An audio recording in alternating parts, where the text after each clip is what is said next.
তাদেরকে বলছি আমরা হোমওয়ার্ক টিচার, তাদের যোগ্যতা কম না, তাদের পরিশ্রমও কম না, সময়ও কম না, সবকিছু মিলে তাদের আন্তরিকতা কাজের বিভাগ এবং এই বাড়ির কাজের বিভাগের দায়িত্ব হচ্ছে পরীক্ষা গ্রহণ করা, রেজাল্ট তৈরি করা এবং পরীক্ষা দেওয়া। এই পরীক্ষার সাথে সংশ্লিষ্ট পরীক্ষা নিয়ন্ত্রক, পরীক্ষা নিয়ন্ত্রকের কাজে হচ্ছে যত প্রকার পরীক্ষা হবে সবগুলি পরীক্ষা তার মাথায় থাকবে।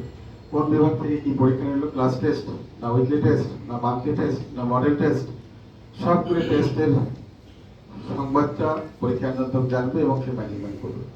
তার ম্যানেজমেন্টের জন্য তাদের টিম, বাড়ির কাজের টিম আছে, তার সঙ্গে আমার স্টাফ থাকবে এবং বিভাগীয় প্রধানটা প্রশ্ন তৈরি করবো ইংরেজি সব সাবজেক্ট যখন চোখের সামনে দেখে, দেখতে দেখতে তারা একজন পারফেক্ট হয়ে যায়। আর পারফেক্ট হওয়ার কারণেই তারাই ওখান থেকে সুন্দর বা একজন অভিজ্ঞ অথবা একজন স্মার্ট টিচার হিসেবে গড়ে ওঠে। আমাদের এখানে যতজন টিচার আছে প্রায় 70 জনের মতো শিক্ষক শিক্ষিকা আছে। এই 70 জন শিক্ষক শিক্ষিকার 50% they have come from Department of Homework। সবচেয়ে চমকপ্রদ একটা তথ্য হচ্ছে আমাদের কাফরুল শাখা মিরপুর ক্যাম্পাস থেকে মেইন ব্রাঞ্চ, দ্যাট মিনস এই মেইন ক্যাম্পাস এবং কাফরুল ক্যান্টনমেন্ট কাফরুল ব্রাঞ্চের যে পরিচালক ওনার হাতে নাই। 1999 সালে উনি প্রথম আসেন, তখন উনি বাড়ির কাজ বিভাগে ঢোকেন। এরপর উনি টিচার, এরপর উনি বিভাগীয় প্রধান, এরপর উনি ভালো শিক্ষক, সবকিছু মিলিয়ে এরপর উনি শাখার পরিচালক। এবং আমি মনে করি আমাদের সমস্ত শাখার মধ্যে সেই গার্ডিয়ানের টার্গেট হলো পরীক্ষা। ক্লাস ভালো নিলাম, ভালো নিয়েছি, প্রশংসিত হয়েছি, শিক্ষক ভালো, প্রতিষ্ঠান ভালো, পরীক্ষার রেজাল্ট খারাপ।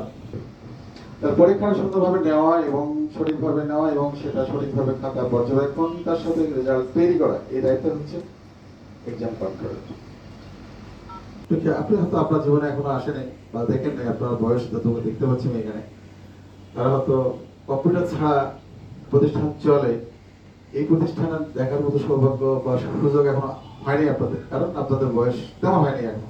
আমি মনে করি এই প্রতিষ্ঠান 1993 সালে প্রতিষ্ঠিত। তখন কিন্তু কাগজ হাতে কলমে সবকিছু হতো, কিসের উপর টাইপ করে, হ্যাঁ ওই ম্যানুয়াল টাইপ ছিল, ওই টাইপই করতাম। এখন কেউ ভাবতে পারে যেটা প্রতিষ্ঠান চলবে কম্পিউটার সেকশন নেই, প্রতিষ্ঠান চলবে কম্পিউটার অপারেটর নেই, প্রতিষ্ঠান চলবে কম্পিউটার কোনো প্রিন্ট নেই, এটা ভাবা যায় চলে না এখন। ঠিক তেমনি আমাদের কোনো প্রতিষ্ঠান কম্পিউটার ছাড়া চলার কথা না।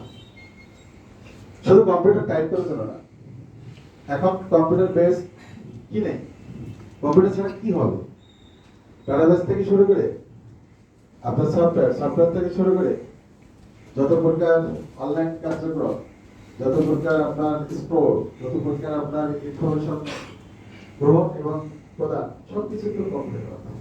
তো সেক্ষেত্রে কম্পিউটার সংখ্যাটা ওই কম্পিউটার অপারেটর এবং আমি ছাড়া অনেক কেউ জানে, ঠিক কথা জানে, ধারণা করে হ্যাঁ এতজন তারা কোথায়, এই তালিকা কই আছে, এই তালিকাটা কম্পিউটার আছে, আমার এটা গোপন শেখা।